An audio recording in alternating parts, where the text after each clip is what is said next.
Hi, several of you guys requested that I make a video that kind of goes through and explains how to do some of these conversions. I'm going to do one for the metric to English conversions. This is going to be a rough run. I'm going to go through this once and we're going to keep all the mistakes in there.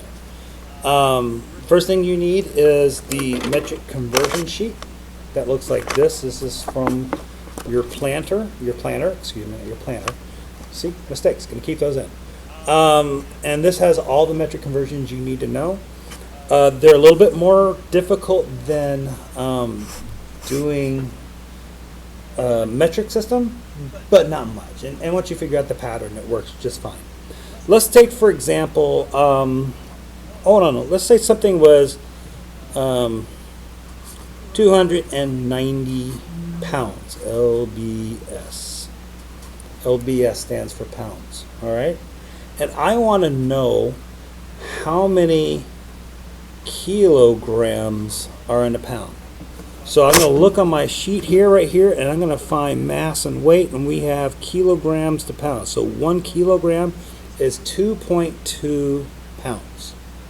Okay? So 1 kilogram weighs 2.2 pounds. So I can write this like this. 1 kilogram equals 2.2 pounds. All right.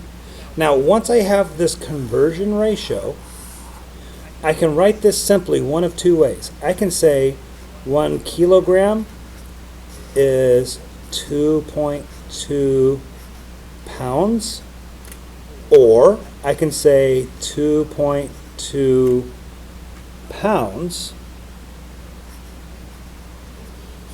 is 1 kilogram. Why is there two ways to write this? Well, it depends on what I'm trying to solve for. I want to solve for kilograms. In other words, I want kilograms to be in the numerator and not the denominator. Remember, numerator is at the top, denominator is at the bottom. Sorry for the announcements, but this is what I do after school when they make announcements. All right, so what we know it's 290 lbs, pounds. I'm going to multiply it by the one that makes sense. Remember, I want the kilograms to be in the numerator, not the denominator. So I'm going to go 1 kilogram divided by 2.2 lbs. And we know it makes sense because what's going to happen? If we have pounds in the numerator and pounds in the denominator, they're the same thing, we can cancel those out. So 290 pounds times 1, that comes to 290 kilograms divided by, well, let's assume that's a 1, so 1 times 2.2, 2.2, no units because they canceled out. Now it's 290 divided by 2.2.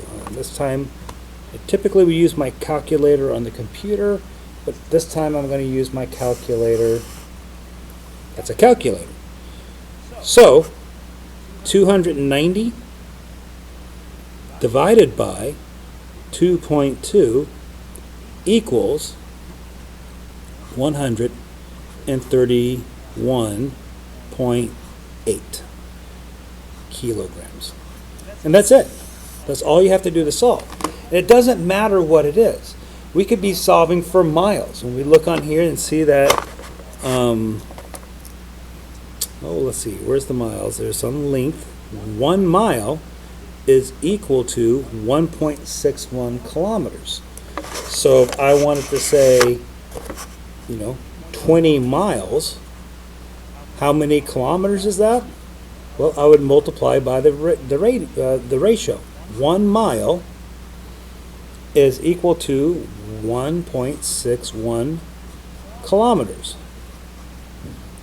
The miles cancel out, leaving my answer with kilometers in the numerator.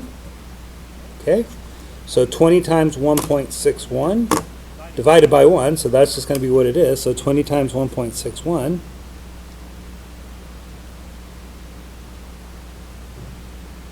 would come to 32 0.2 kilometers.